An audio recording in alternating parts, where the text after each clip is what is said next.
Carlos Santiago, the Mayor of Milwaukee, Tom Barrett, Congresswoman Gwen Moore, the Secretary of the Treasury, Timothy Geithner, and the Vice President of the United States, Joe Biden. As you've seen on TV and you've read in the news, the United States Senate is now debating whether to start debating whether to reform the financial system.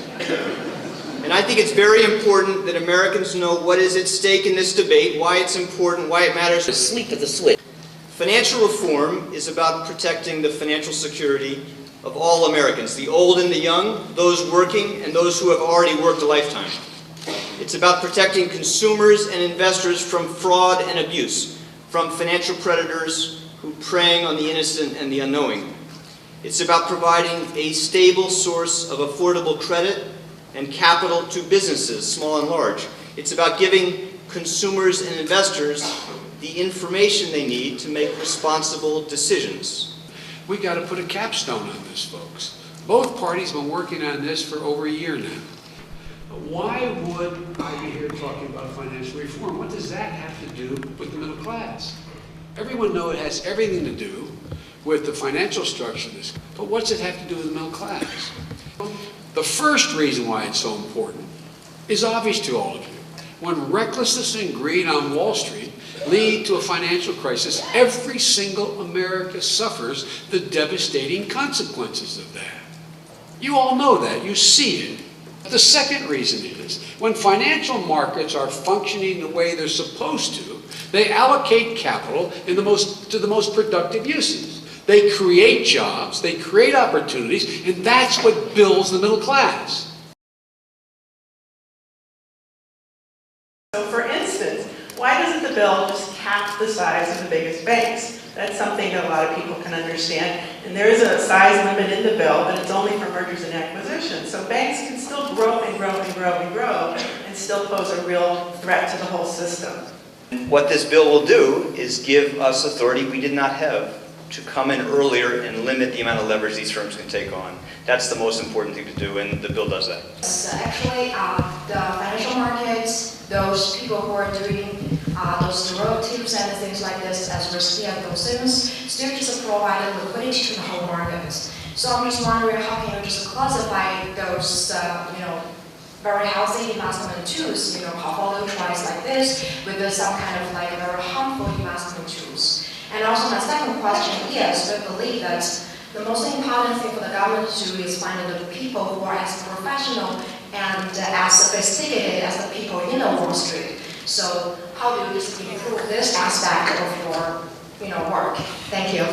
I don't think you can run a financial system that's more stable, that's safer, on the hope that you can have a bunch of people in Washington, no matter how talented they are, come in and act preemptively to go identify what's risky, what's dangerous, where there's too much leverage, and go in and diffuse that ahead of the boom. We'll try to do a better job of that. People will be good, they'll do their best at that, but you want to make sure the system is strong enough so that, given the fact that we won't have perfect foresight, we won't know in the future what's going to be the biggest source of risk in advance. We want to make sure that wherever the shock comes from, where the damage comes from, that the system is strong enough that it can withstand that. So, and the best way to do that is to force the system to run with less leverage, with more capital, as the Vice President said. You began with exactly the right question, which is, in these financial products, they provide a huge amount of economic benefits. They help the farmer hedge the risk against the fear that the next crop's going to be terrible, or the weather's going to kill him, or the company that has to fly people across the country can hedge the risk against a risk of fuel costs rising. These are basic, fundamental economic benefits, but they come with huge risk. And these markets completely outgrew the constraints all markets have to run, we have to live with. And the best approach, we think, again, is to make sure we're bringing transparency and disclosure to these markets. We're making sure that the major firms operate them can't write these huge bets without capital to meet those commitments. That you're giving the regulators the tools to act preemptively, to go after fraud and manipulation earlier. Those are basic fundamental reforms. Should have done it a long time ago, but we have a chance now to get it right. When your buddies at George Webb are analyzing commercial paper, they probably don't go to George Webb. Mr. Vice President, it's so wonderful to have you here in front of me, but with all due respect, sir, I was a commercial paper trader for many years, and I did in fact sit at George Webb over burgers discussing it with my children. I did.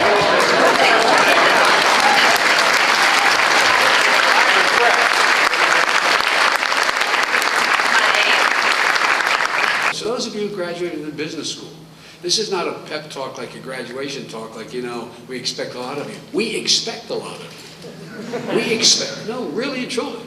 It is an absolute expectation. It is not exhorting you. It's just a reality. We don't want to step in here unless we have to. In the end, we know it's not government that's going to rebuild this economy. Only a strong private sector can do that. As I said at the beginning, we have the strongest workforce, the best university system, the most robust venture capital environment, the most imaginative people in the entire world. That's not chauvinism, that's a fact. And we need to let them do their thing in a system that works for them, not against them. The free market is a pretty cool machine when it's working properly. There's been nothing like it. But it hasn't been working properly lately. And I want to make one thing very clear.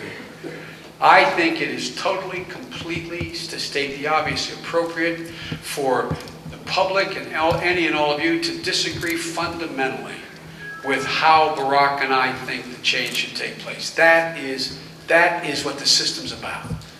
But let's debate it. Let's debate it.